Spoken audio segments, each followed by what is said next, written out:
Welcome to the Big Life Podcast, where dreams aren't just imagined, they're built brick by brick, belief by belief. Hosted by Neal Oates Jr. and Robin Lewis, this show is your invitation to discover your amazing capabilities, invest in your growth, and unleash your potential in ways you've only dreamed of. Join Neal and Robin as they dive deep into stories, insights, and tools designed to inspire you to show up big, live intentionally, and give yourself away for the betterment of those around you. Get ready to rise to what you're truly worthy of. The Big Life starts now. Welcome to the Big Life Podcast, Neal Oates Jr., Robin Lewis, and we are excited about the content we're going to cover today. We are talking all about changing your belief and changing your life. So we're going to only touch on 3 points today, as we're going to do frequently: how belief shapes reality, overcoming limited beliefs, and then finally, practical tips for rewriting your beliefs. So Robin, are you ready to get started, sir? Yes, sir. I am ready, man. I want to start by just saying I'm having such a great time with you, Neal. I appreciate who you are and what you bring, and it's such a joy. I'm looking forward to this episode, actually. Now, I'm looking forward to it, not only because we get to share, but because you and I, we get to learn. We get to go in and check the boxes and see where have we maybe let some practical or applicable things slide that we need to implement, how our mindset and our beliefs are shaping our reality. So just right there, people say that we can't change our life in a day, but we can change the decisions and the beliefs that we have in a day. So in essence, we might be able to start a new life in a day. So would you just share with us some of your ideas on how belief shapes reality? Oh my goodness. It's so important that I would say, next to my faith, our perspective, so our thoughts and our thinking patterns are probably the most important thing that I would share with somebody. Because we are what we think. Now hold on, Robin. Are you telling me that's not just a title of a book? That's not just something catchy. That is not just one of these phrases where, oh, you are what you think, right? So there's really substance behind that, you're saying. I mean, come on, Neal. It's yeah. I mean, I don't mean to make light of it, because here's the thing. What you believe and perceive is actually then how you act and respond. So your thinking really has a lot to do with how. I remember, it's a quote from Zig Ziglar, which I didn't really fully understand. Years ago, he's quoted it, and as I have grown, I've come to understand it a whole lot better. He said, you have to be before you do, and you have to do before you have. And that being, I didn't quite grasp that. And the point of it is this, in my understanding, is that you don't get what you want, you get who you are. So you get how you show up. And how you show up is based upon your thinking. It's so powerful. So on this, let's just transition from right there, thinking about our beliefs and our thoughts, and it shapes who we are, what we get out of life. Where do we begin in changing, or even before changing? How do we realize what we're thinking, right? Because a lot of people say, well, like, these aren't my thoughts. I don't know where these thoughts came from. I don't know what I think, right? For instance, if you ask some people, like, what are you thinking about? They say, I don't know.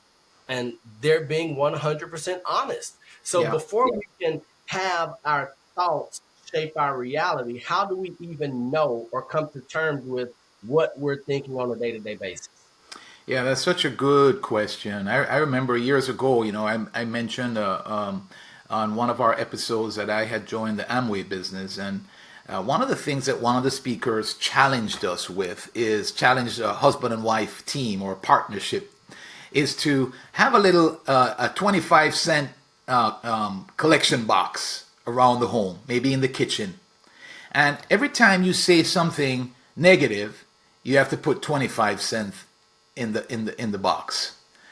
And so it just gets you thinking about what you're thinking about. So I think it starts with like you and I bringing it up to our audience right now, for example. We're making you aware that we do think. In fact, we talk to ourselves each day more than we talk to anybody else. Yes, sir. And so that's a version of our thoughts.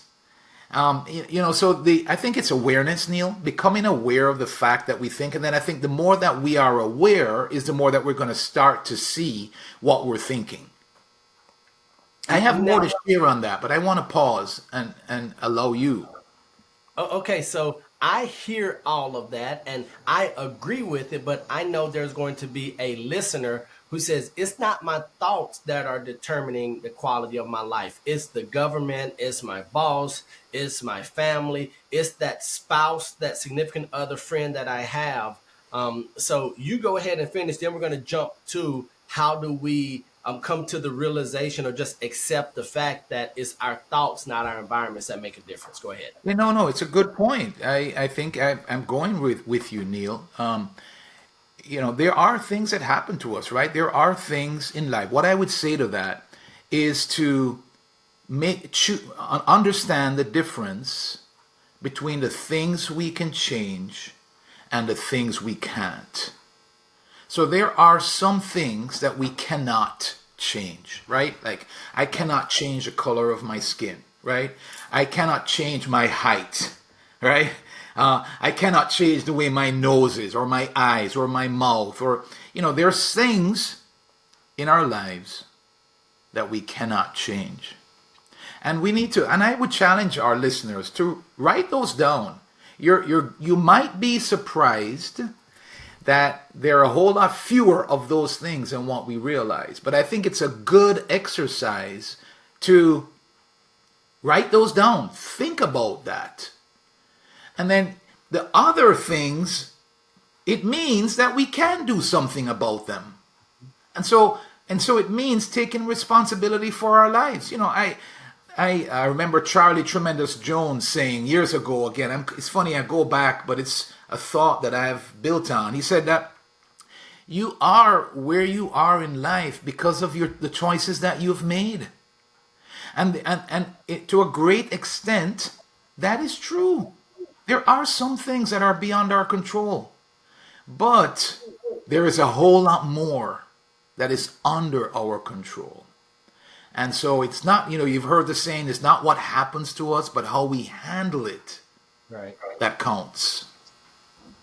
Now on that, so you talk about Charlie Tremendous Jones. I also heard Jim Rohn say that we're all the product of the choices, decisions, and the beliefs that we have, but only the successful are willing to admit it, right? So I know for us, when we're not where we want to be, it's never our fault. We always hear about these self-made millionaires, those who pulled themselves up and who said, I did this, I'm responsible, I'm the captain of my soul and my fate. But then we don't hear about that when the beliefs, the choices, the decisions that we make have us go in a negative direction. It's always someone else's fault. Go ahead, sir. Man, that's one of the things we spoke about in a previous episode that we can maybe highlight a little bit more. It's actually one of the things that separates us as human beings.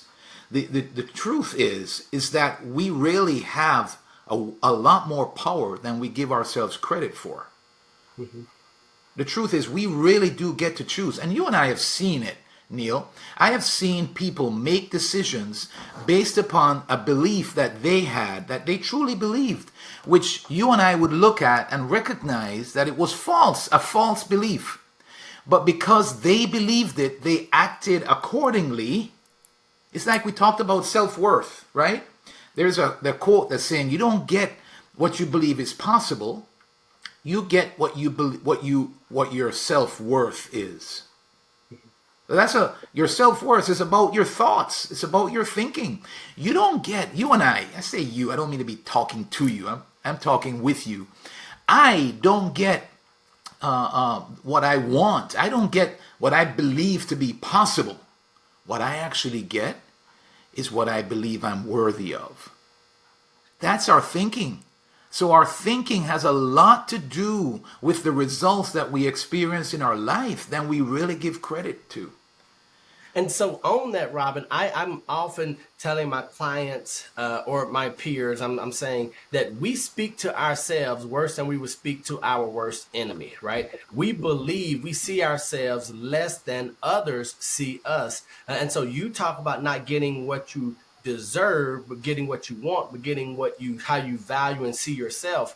Yeah. So this goes to a personal example when it comes to speaking fees or coaching fees, right? There are people who are willing and saying, hey, I believe that you're worth this much, but I came out of the gate only offering this much. And it was only later that someone was like, hey, you do know that we see greater value in yourself. And so those limiting beliefs can have a big impact on the future that we think is possible. Because part of the big life, you talk about believe in yourself, right? And your amazing capabilities. But that belief leads to our thoughts. It leads to the lives that we lead. So I would like for you to continue down your path because I know we're right there on the cusp of something great. Go ahead, sir. Yes, I'm going with you, sir. I forgot where we were going on the previous one. So going with you, what comes to my mind right now is Solomon, King Solomon, who is a Jewish king, ancient king, who is stated to be the wisest man who ever lived. He was also, at the time, the wealthiest man who ever lived. And Hold on, stop right there. So, to be wise and wealthy, that's a good combination, wouldn't you say, Robin? yes, sir, so true.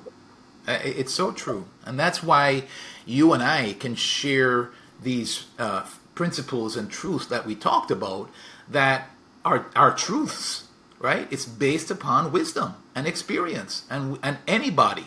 That's why we can believe in our listeners, because we know that they're capable, just as anybody else, of applying these truths and these principles. So, coming back to King Solomon said in a proverb, he said, above everything else, and my listeners, I want you to hear this. Above everything else, guard your thoughts, because everything flows from it. One version says, guard your heart. And so that's the idea of your perspective, your convictions, your attitude, which is all about your thoughts. Guard your thoughts, because everything flows from that. Those are powerful words. So what are some examples, Neal? You gave a good one. Like if I don't think I'm worthy, so where that's shown up for me is I've been hesitant. I didn't step into opportunities that I could have stepped into because I allowed self-doubt, the thoughts of self-doubt, to rule. And so what it did is it caused me to not even try something. And so that's real, right? I can tell you, just yesterday, Neal, I was playing pickleball. And we were playing singles, and Wait, hold on, Robin, because here's what we got to say. You're talking about yesterday, okay? Now, remember, you have been on this journey. You've lived this for decades, and now you're telling us that you are not immune from having limited beliefs, having negative thoughts, right? So can we be yesterday, real? I think, and Neal, thank you for highlighting that, because I think that's something that we all need to hear. Here's what I would say to you, our listeners, is that we all need to talk to ourselves. There is a book, As a Man Thinketh, James Allen, where he says we need to take helm of our thoughts. So we need to talk to ourselves. We have the ability to actually lead and guide and direct our thoughts. And I think that's what you're highlighting there. And the truth is, yes, Today, I still have to do that. I don't know anybody who doesn't, quite honestly. And that's why I think it's a good thing for us to say it. Anyway, yesterday I'm playing pickleball. I was down 6-love in the first game. I was playing singles. And thankfully, I worked my way back and I actually won that game, right? And then we're playing game number 2 now. And it just so happened that I was up 6-love. And what do you think the thought came into my mind, Neal? Don't let it happen like it happened to him. He was up 6-love. Don't let it happen to you. You know, oh no, it's gonna happen now. Oh no. And in the middle of that game, I had to stop and I had to have a conversation with myself. And I had to say, listen, don't even worry about the score right now. You just play this point like there's no other point to play.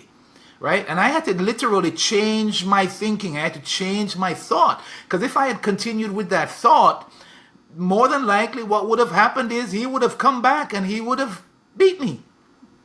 And that's how I think important our thinking is. And so, yeah, I mean, it's applicable in our everyday lives. We might not realize it. Now that Neal and I may be bringing it to you, some of your attention for the first time, what we want you to do is pay attention to what you're thinking. And there's a whole lot more that we can cover on this subject, and we will on future episodes, because it's a very important part of us living into our potential, our thinking. Quite honestly, next to my faith, the most important thing that I could share with somebody about living into their potential is their thinking. Now, here's what I don't like, Robin. I know that you alluded to it, but I don't like making assumptions. Did you win that second match or not, sir? The I second did, game? I did, sir. So it went to 7, and after it got to 7, I said, okay, it's already different. I'm 7 now. And I think the game ended up, maybe 11-3 or 11-4 or something like that. So I won the game. But unfortunately, sir, I have to tell you the whole story. So I won the first 2 games, and then he came back and he won the next 2 games. And then we played a tiebreaker, so game number 5, and he beat me. Oh, And so he wore me out, man. This is a friend of mine. His name is Gary, and I tell you what, he wore me out, Neal. Like Gary, hey, you almost had Gary, and Gary was like, "Dude, you have no idea. I got this. Come on, yeah, he man." chases after everything. He doesn't let any ball go, and he is like, what's they call that bunny that keeps on beating. The Energizer Bunny. Yes. And so, I didn't come away the happiest guy last night, but hey, that happens. You can't win them all. And, what can I learn from it and go back after him the next time? So on that, not only so we're talking about limiting beliefs or our thought process during pickleball, but what about in business? What about in life? What about in our day to day? I know this has been this was part of my issue years ago before I had my hip replacement surgery. I thought that, well, I would rather just deal with the pain. And so mine was a physical pain. But there are some who are just dealing with emotional pain, dealing with financial pain because they're saying, I could never do this. What if I try and I fail? What if I have a hip replacement and it doesn't go as planned and I'm walking worse and I'm in more pain? But then from seeing me pre-surgery to post-op, you're like, Neal, you're a different guy. And here's what I would tell you. I had some amazing doctors, the physical therapy, all that was fantastic. But the biggest change before I committed and made a decision to say, this thing right here has been holding me back from achieving all of my potential was the fact that I used my physical ailment as justification to not play big, right? Yeah. Because I'm thinking, hey, what if everything does go right with the surgery? Now the expectation, the responsibility on me is going to be much greater. It's easier for me to sit here and get pity. It's easier for me to always have this excuse in my pocket. Well, it was actually my left pocket since it was my left hip. I can have this excuse right here in my pocket when someone says, Neal, do you want to come play pickleball? No, I can't because my hip. Neil, would you help volunteer here? No, I can't because of this. And I think that once I realized that I was not living a big life, and then coming to terms with that, that is that deciding factor of me getting out there and making a decision. And then as a result of that, I've seen the rewards that have come to my life that just can't even be quantified. That's so powerful, man. It's so powerful and a great example on how that has changed your life. So that's such a great example to highlight because the thought process there has literally changed your life. Like I know you're out there golfing now. And that has brought. I mean, I know you love the game of golf and you love to be out there and you love to be with others playing the game of golf. And just think about if you hadn't changed that thinking, that thought process, you wouldn't be able to actually do that. It's such a good example. And what I would say also, Neil, that I think is very important for our listeners to hear is that we have blind spots in our thinking. See, we're not thinking that we're actually sabotaging ourselves. We're not thinking that way because we're basing what we're doing based upon a belief that we have. See, we have convinced ourselves of this belief. Even though it might not be the truth, and I want our listeners to understand that we can believe something that is not true, but because we believe it, we act out like it is truth, right? And so we can have blind spots in our thinking. We don't go around thinking that we want to be, we're not going to be successful. We don't go around thinking that we're going to do something that's detrimental to ourselves. And a lot of time we need people. I shouldn't say a lot of time. We need people, period, in our lives to help us to recognize what we're not seeing. Yeah. See, we have a perspective that we are going to operate from that perspective. You've heard the quote, when you change the way you look at things, the things you look at change. That's a truth. When we change the way we look at things, the things we look at changes. And so we have blind spots. So if we don't change the way we look at things, and I think it's always good to give examples of that. Just think about, like I shared a little bit. I shared a little bit about having a low self-image, and a part of that was, putting too much emphasis on what other people thought about me, right? And I was very much, and in fact, I think, folks, I would challenge you to consider as you think about this thinking, you think about being true to yourself and believing in yourself and investing in yourself. A lot of our lives, we are actually, dancing and living according to what others think we should. And so a lot of our beliefs come from that, especially as we were younger. You've heard the quote that that all of us are tattooed by the community from the crib. That we as babies, as children, we're actually marked. We're actually tattooed. It's probably better for me to put it here. We're actually tattooed with the beliefs and the thoughts of our tribe. Right. And so a lot of this we have and don't even realize it's become the truth for us. So it became the truth for me that I maybe wasn't, the best looking guy, and I wasn't popular with the girls. And, what happened for me, Neil, if I can be honest with you, is that I had to find a way with my personality, and you find other ways other than my looks to try and connect with people. And So Robert, right there. So I want that, because where we're about to go, I want that to lead us into, because you had to do some practical things, right? And so I know we've talked about the power of our beliefs and how that's going to impact our lives. We've looked at how to overcome some limiting beliefs, but you're just about to start talking about some things that you had to do. And while all of us are unique, we're not all that special where we've experiencing something that no one else has ever done. So what you're going to talk about is exactly what I want to lead our audience into. What are some of those practical things that you did that maybe we could do to start rewriting our beliefs? What, I don't know if it's affirmations, change the way you talk. I know you've already mentioned needing people to give us a fresh perspective, a different perspective. What are some of those practical things that you believe that we could do? I think who we hang around with is a big thing. John Maxwell says, if you're the smartest person in the room, you're in the wrong room. And show me your company and I'll show you who you are. I said it, and I boldly said it on one of our episodes here today, for our folks to stay around this podcast because we believe in you.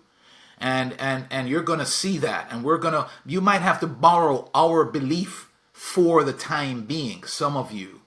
And so choose. And here's the thing regarding that, is that we have to be intentional about that. There are places that I've been during that, when I look back at my life, there are times where we may have gone to a meeting, and then after that we go to a restaurant to have coffee or a meal or something, and so we're around a table of 7 and 8 people, and I felt so little of myself that I hardly talked. Like I didn't even want to say anything because I felt like maybe I would say something and it wouldn't come out right, or it wouldn't seem smart, or whatever the case might be. The reason that I share that with you is because I was around people that had the trappings in life that I wanted to have. They seemed to be a little bit further ahead in life than I was. And I put myself in that situation. I think that's very helpful. The other thing that I would say, which is a big thing, is to recognize that, and we touched on it earlier, is to pay attention to our self-talk. One of the most important, if not the most important conversation that we have every day is the conversation that we have with ourselves. So I would say pay attention and guard your self-talk. Are you talking to yourself and just being critical and putting yourself down? Like I used to have a saying, and every so often it still comes out, Neal, when I might do something. It could even show up on the pickleball court, and thankfully not as much as it did in the past. And it's a simple thing, but I used to say something like, "You silly dog." Silly dog? Am I really a dog? Is that what you're calling yourself, Rob? A silly dog? And so I think self-talk, folks, hear me on this.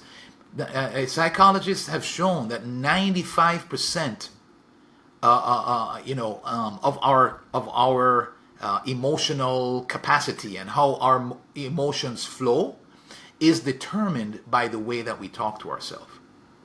And so, are you positive, to yourself? Are you encouraging yourself? Or are you just being negative and putting yourself down? I think so. Watching your self-talk is one that I would encourage. I think it's a big one. I pause again, Neal, for you to jump in. So on that, so I have had to put intentional actions to make sure that my self-talk was positive, and that's going to be through my daily affirmations, right? So I have an affirmation sheet here that I have folded up, and I have a money clip wallet, one of those, and so this goes where my money goes. And so the reason I put this where my money is, besides the fact that I don't carry cash anymore, so y'all don't ask me for cash, is because I believe that this is more valuable than any amount of money, because it has 27 affirmations that I have here that I'm pulling out every morning, every evening. It's at the point now where I have remembered them. I am the child of Almighty God. I am more than a conqueror. Heaven and earth align for opportunities to find me. I am the picture of health. Small portions satisfy me, and I only make smart choices. I'm a world-renowned speaker, author, and elite broker. Right? And so this, right? So some of you are saying, well, I don't know how to not say that I'm a silly dog. I don't know how to say, oh, you're dumb, or they're right? You'll always be the lesser of. Some of you, like I did. And so I don't do this because I'm great. I do this because I know my weaknesses. I know that my first propensity is to go back to that negative self-talk. So I've had to build a system in to save Neal from himself. to save him from that negative voice that always wants to say something. So I've just had to build a system. So I would encourage you all, figure out those 5 or 10 things. Maybe get Joel Osteen's book, The Power of I Am. I think that's one of those practical things so that you can borrow from Joel, like you're borrowing from Robin and myself, a belief that you are valuable, that you are worthy, so that then you will start to have these just incremental wins, right? So this is a big one for me, and how you talk about your self-talk. This is what steers me and that voice in my head in the right direction. Wow, and there's so much more to say, and we'll have to cover it on another episode regarding this. So, what I would say though is that understand, like what Neal, that's so, and that's why I said we need to be upfront, that we need to talk to ourselves. That's what you're doing when you're affirming. You're talking to yourself. You've heard the word brainwashing, right? And it's often deemed or stated in a negative way, right? That's brainwash, but hello, what we're suggesting is that our brain does need to be washed, right? I don't need to be calling myself a silly dog. And so one of the ways that I can do that is what Neal just stated, is talking the truth into myself and doing that over and over. And so there's so many ways that we can talk. One last one that I will share is, it comes from John Maxwell's book, The 15 Invaluable Laws of Growth. And it talks about, in order to grow yourself, you have to value yourself. You have to see value in yourself in order to grow yourself. And so one of the exercises that came from that chapter is to list down. So this is what I would encourage you to do, our listeners. We want to do practical. One of the things that Neal and I talked about that we do with our clients is we help them to actually apply. Because it's one thing to come and talk about these things. It's a whole other thing, and this is where the rubber meets the road, is to actually do these things. So here's one of the things. In addition to what we've already talked about, make a list of your positive qualities. I want you to stop and make a list of your positive qualities. Now, Robin, I am going to interrupt you because you're telling everyone to do this, which means that everyone has positive qualities, correct? Yeah. Amen. And what I want to do, Neal, is I'm going to go a step further, and thank you for pointing that out.